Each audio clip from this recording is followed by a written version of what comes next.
ये स्टोरी है एक ऐसे बच्चे की जिसका बाप 2 साल में ही मर गया और उसकी माँ ने उसे बहुत मेहनत से पाला, जिसे बिजनेस में अपने बिजनेस पार्टनर से धोखा मिला। लेकिन इन सब के बावजूद उसने सदी की सबसे लग्जूरियस कार बनाई, मर्सिडीज बेंज। और ये कार इतनी ज्यादा फेमस हुई कि ये हिटलर की मोस्ट प्रेफर्ड कार बन गई। इस कार ब्रांड का एक डार्क पास्ट भी है। हिटलर के कहने पर इस कार ब्रांड ने 63,000 मजदूरों से जबरदस्ती अपनी फैक्ट्री पर काम करवाया। और ये जो मर्सिडीज बेंज है, इसमें जो वर्ड है मर्सिडीज, ये एक अमीर आदमी की बेटी का नाम है। लेकिन उसकी बेटी के नाम पे इस कार कंपनी के ब्रांड का नाम क्यों पड़ा? अगर आप इन सारे सवालों का जवाब जानना चाहते हैं तो इस वीडियो को कंप्लीट देखना। कार्ल बेंज का जन्म नवंबर 1844 में हुआ, जर्मनी के एक टाउन म्यूलबर्ग में। एक गरीब फैमिली में उनका जन्म हुआ, जिसमें उनके फादर एक लोको पायलट थे जो बहुत मेहनत से काम करते थे अपने परिवार को पालने के लिए। जब कार्ल 2 साल का हुआ तो उसके फादर उसे और उसकी माँ को गरीबी में छोड़ गए। और इस सब चीज के बाद कार्ल की मदर ने अलग अलग तरीके काम करे अपने और अपने बच्चे के पेट पालने के लिए, जिससे उनका बेटा अच्छा पढ़ लिख ले, जिसकी वजह से कार्ल स्कूल ज्वाइन करते हैं। और कार्ल का इंटरेस्ट केमिस्ट्री और मैकेनिक्स में बहुत ज्यादा होता है। और जैसे ही कार्ल 15 साल के होते हैं, वो अपने फादर के पदचिन्हों पे चलना शुरू कर देते हैं और मैकेनिकल इंजीनियरिंग का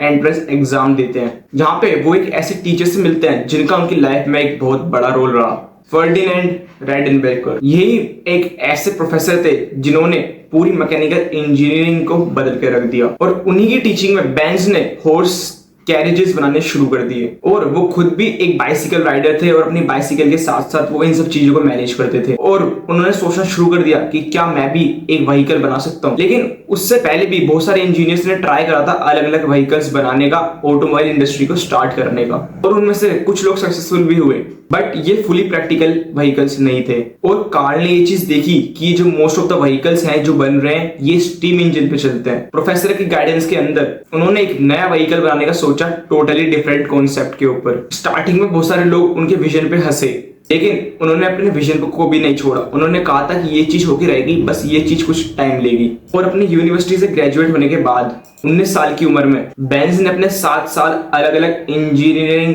फैक्ट्रीज में काम करने में दे दिए। और उन 7 सालों में उन्होंने जो भी सीखा, उन्होंने अपनी कंपनी स्टार्ट करने में वो सारी नॉलेज लगा दी। 1871 कार्ल ने एक मैकेनिक ऑगस्ट रिटर के साथ कोलैब किया और उन दोनों ने साथ में अलग अलग मैकेनिकल शॉप्स और फैक्ट्रीज खोलना शुरू कर दिया। और उसी के साथ साथ कार्ल अपने दूसरे प्रोजेक्ट के ऊपर भी काम कर रहे थे, जहाँ पे वो एक कैरेज बनाना चाहते थे जो कि मोटर से चले। और कार्ल बहुत ज्यादा खुश थे कि उनके साथ एक पार्टनर है जो सारा काम उनका संभाल लेता है।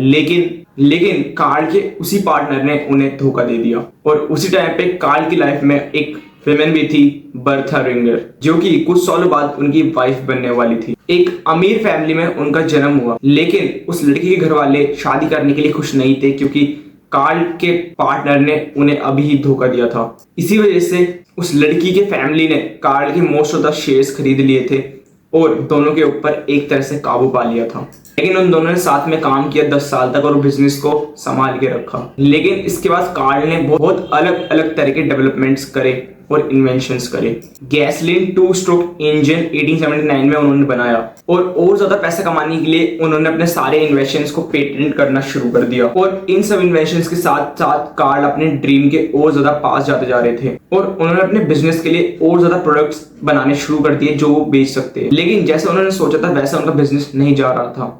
लेकिन जो प्रोडक्शन कॉस्ट थी उन प्रोडक्ट्स की वो बहुत ज्यादा बढ़नी शुरू हो गई थी, जिसके लिए उन्हें बहुत ज्यादा पैसों की जरूरत पड़ी। और उन्होंने अपने बिजनेस को जॉइंट स्टॉक कंपनी बना दिया। और अंत में आते आते कार्ल के पास उसी कंपनी के सिर्फ 5% शेयर ही बचे थे। और इन सब चीज को देखते देखते कार्ल बहुत ज्यादा फ्रस्ट्रेट हो गए और अपना सारा पूरी बस्तर उठा के वहां से चले गए। अपनी कंपनी को छोड़ना कार्ल के लिए एक बहुत बड़ी मुसीबत थी। लेकिन इन सब चीज के बाद कार्ल और ज्यादा डिटर्मिनेंट हो गए अपनी कंपनी को सक्सेसफुल बनाने के लिए। और जो उनका इंटरेस्ट था उनकी बाइसिकल को लेकर, वो उन्हें मैक्स रोज और फ्रेडरिक विलियम्स से मिलाता है। ये 2 व्यक्ति थे जो एक बाइसिकल शॉप ओन करते थे। उन्होंने साथ में मिलकर बेन एंड सीज कंपनी स्टार्ट की और इन्होंने बहुत सारी फैक्ट्रीज खोले जहाँ पे अलग अलग तरीके की चीजें मैन्युफैक्चर करते थे। लेकिन ये कार्ल की पुराने वेंचर की तरह नहीं थी, ये कुछ अच्छा प्रॉफिट बनाना शुरू कर देती है। और इनका स्टाफ भी 25 लोगों का हो जाता है। और इस जगह से बेंज अब अपने सबसे बड़े गोल पे ध्यान देना शुरू कर देते हैं, एक ऑटोमोबाइल कंपनी बनाना खुद के गैस इंजन का यूज करके। उन्होंने एक बाइसिकल बनाई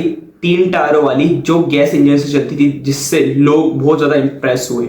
जो 7 माइल्स पर आवर तक जा सकता था। तो बेंज को पता था कि ये एक रिवॉल्यूशन का काम करेगा और इन्होंने अपना पहला प्रोडक्ट खुद चलाया और लोगों को दिखाया।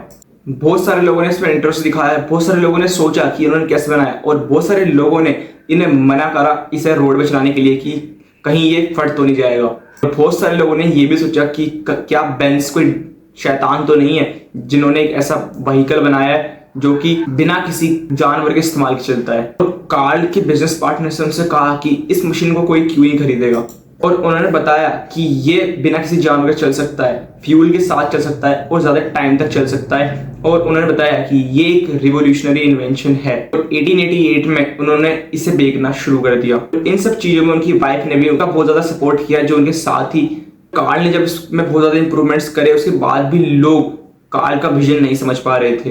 दूसरे हाथ पे बहुत सारे लोगों ने इसे खरीदा और चलाना शुरू कर दिया, लेकिन इन सब चीजों में जो भी कमी आती थी उसके लिए मैकेनिक्स की जरूरत पड़ी। लेकिन ये जो कैरेज था ये बहुत महंगा था और इसे सिर्फ अमीर लोग ही खरीद सकते थे।